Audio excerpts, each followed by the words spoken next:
Hi guys, it's James here from Optics Warehouse, your night vision and hunting specialist, and today I'm here to talk to you about the brand new HIKMICRO Thunder 2.0.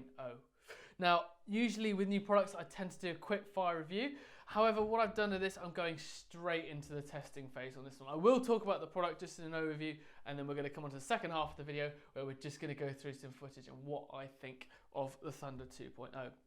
So, most of you who are HIK fans out there will know that obviously the Thunder was one of their first, actually no, it was their first thermal weapon scope that they released onto the market, and you could buy the Thunder, the original Thunder, you could buy it as a weapon scope, as an ultimate kit, or as a front clip-on, which of course makes it nice and versatile for a variety of different things. With the Thunder 2.0, that only comes in a weapon scope format or as a front clip-on format. That makes it nice and easy. You decide which one you want, and therefore you don't chop and change between the two. You choose exactly what is right for your situation. Of course, if you want, you can use the weapon scope as a binocular. It's completely up to you because it's only bolted on with these two bolts at the bottom of the rail here. First thing you will notice is the chassis. The chassis has changed dramatically from the original Thunder. The Thunder was like a smaller sort of compact with smaller buttons on the top design, whereas this is more of an elongated, bigger design and obviously a more robust design as well. And the reason is, and I'll just show you just by turning the rifle scope around just like that, is that you'll see here you've actually got a brand new battery compartment. So now you don't have to rely on CR123As that come in the pack. Of course, non-rechargeable, rechargeable ones. It actually comes with two of these power packs in the box itself. So if I just open that one up there, that flicks open. As you can see, that simply pops out and you get a nice little battery like so. Comes with a charger in the box as well. As I say, two batteries. Easy to use, easy to take in and out, and easy just to swap out in the field if needs be. I mentioned the buttons. As you can see from the top, four different style of buttons on there, and having used this over the past sort of 3-4 weeks now, you can certainly tell at night the configuration. Let's say that there's where certain bits are prouder on buttons that allows you to decide, okay, that's the front button, that's the back button. I know 4 dots in the corner, that's my record button, and then obviously your menu button with 2 slots on the side makes it nice and easy. And the power button is on a different angle, far away, with a small red light on top as well, so you can easily identify that in the darkness as well. Onto the front, you've got your focus, which is sort of like this on the top bit rather than sort of being all the way around. So it's nice and easy, as I say, to just adjust for your various distances. On the back, it's a removable eyepiece, but of course you can use that for a front clip-on. It depends if you buy it in a front clip-on configuration. I say it's there for that purpose exactly. And then on the front, nice little spring-loaded front flip-up cap. So if you buy the Thunder 2.0 in the weapon scope configuration, it comes with this nice rail. If you want, you can upgrade it at an additional cost for a quick release rail if you want to chop and change it between the two. But as standard, comes with this fixed rail, which we've all seen before. 2 bolts below and 2 bolts on the side, making it nice and easy to adjust to any sort of Picatinny system. As you can see here, I've got this on my 243 at the moment, and I've had it on there for the past couple of weeks now. And what the main of that aim is because obviously it's a new system. There's actually a new interface inside, which I'll go through in a second. And obviously I've been allowed to get some footage just to show you guys, which I'll come on to in a minute. So that is the exterior of the chassis. As I just mentioned, there is a new user interface. It's called the UI 2.0. It's coming out to be available across the majority of HIK devices very soon. However, it has been released on the Thunder 2.0. It is a new system inside rather than the standard menu we're all used to.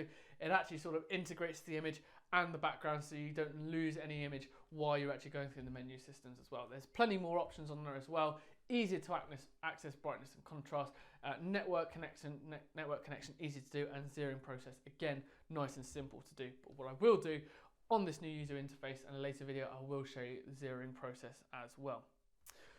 Big selling point of the Thunder 2.0 is that it is the first thermal weapon scope across any brand on the market that has a sub 20 millikelvin sensor inside.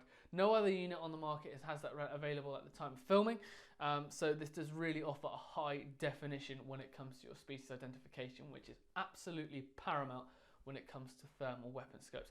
So in terms of identifying your quarry, the Thunder 2.0 is going to be the market leader at the moment. Now, what I have here is the TH35. Now, a lot of you HIK owners will know that is the 384 sensor, so that's the mid-range sensor. Just waiting on a TQ50 to come out. That'll be the top of the range one with the 640 and a 20 millikelvin. Really excited to see that one come out. But when I go through some footage in a minute, you will still see that with a mid-price range unit, a mid-sensor, you don't necessarily have to spend a huge amount of money, because if you actually look on some of the video, I'm going to show you a fox at just under 300 yards and you can quite clearly see what it is. Obviously, as you magnify it with anything digital, it will of course pixelate. Again, you will see that in the videos, but I will talk that through as well just to show you.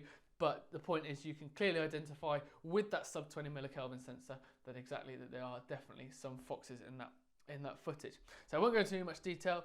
What we'll do now is I'll just go through that footage with you, and we'll just talk about a few bits and pieces that are new with the sensor, and obviously we can reflect on it afterwards.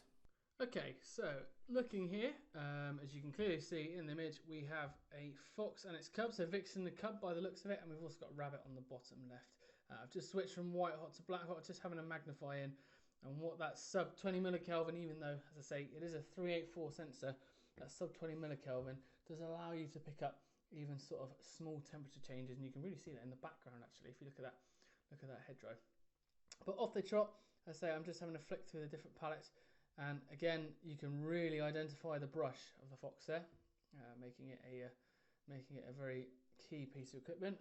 Cub's just being left there. I'm just going to magnify in. Obviously, it pixelates away. We're talking sort of like 150, 170 meters away here, but nice little red deer just sat up there in the corner, just minding its own business. A couple more rabbits in there, but as you can see, there you go, jumping around, just as Charlie Girl is just having a run around, looking around, see what she can find. That rabbit clearly there wasn't deterred, but as again, you can really see the brush coming out there. That is clear as day. You can tell that is a fox. I mean, yeah, it's probably moved into sort of around the 100 meter sort of mark at the moment, but it does come through. Panning back, you can see it looks like the brother or sister's joined while mum's gone off for a hunt. You can see there must be a set behind the bank there. Well, I certainly thought so anyway.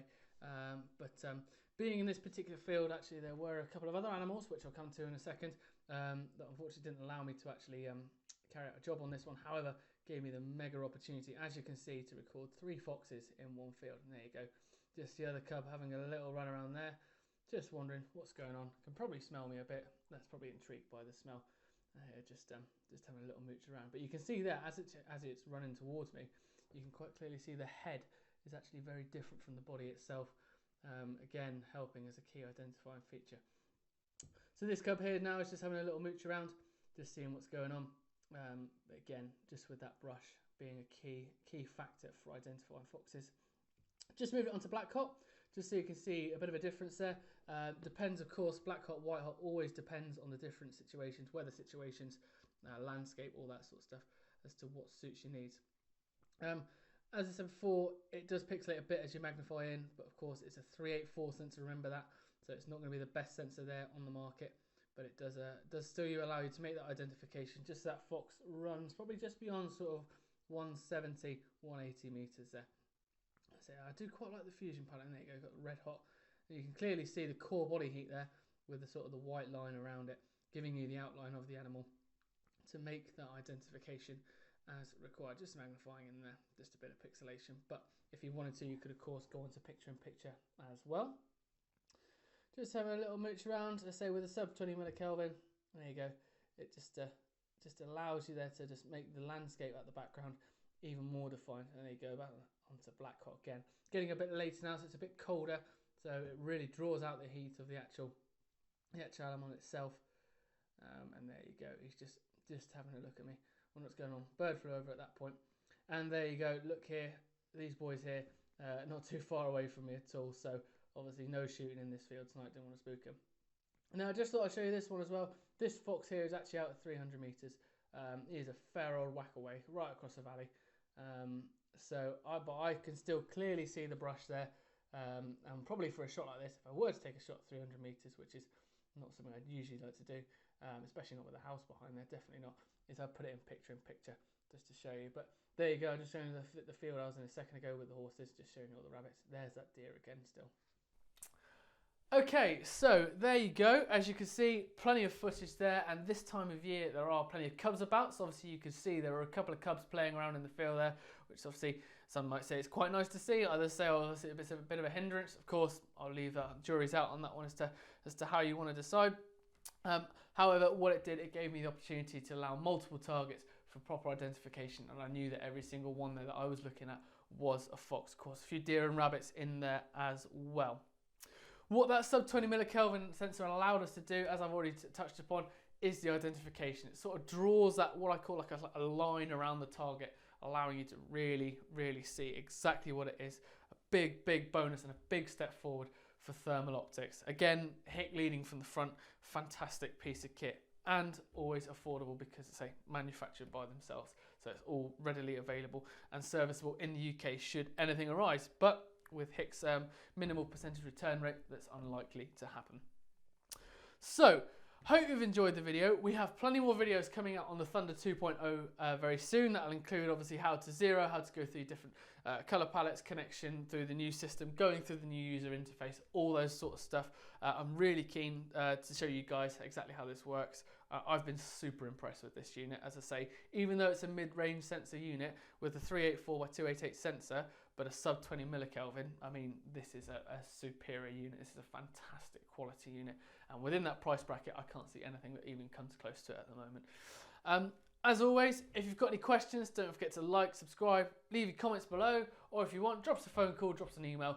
We're always more than happy to help where we can. Other than that, I've been James, your night vision and hunting specialist, and this has been another video from Optics Warehouse.